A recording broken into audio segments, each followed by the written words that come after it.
Saudara, serangan udara Israel menghantam Menara Al-Ghafri yang merupakan gedung tertinggi di Gaza. Warga frustasi, tidak tahu lagi harus berlindung kemana.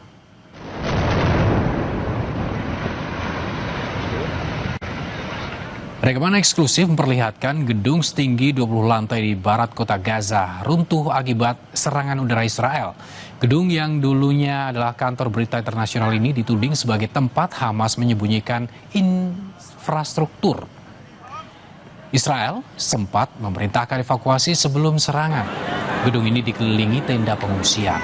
Warga frustasi karena tidak tahu lagi harus berlindung kemana.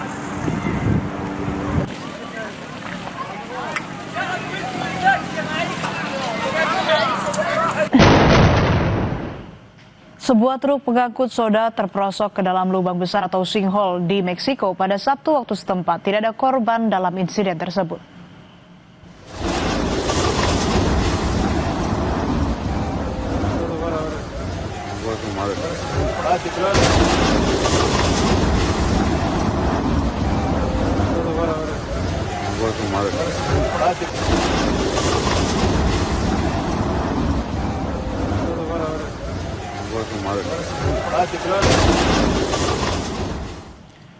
Terima kasih telah menyaksikan berita utama hari ini. Saya Arizona Gali. Dan saya Asri Gunawan. Tetap saksikan Kompas TV, independen, terpercaya. Terima kasih.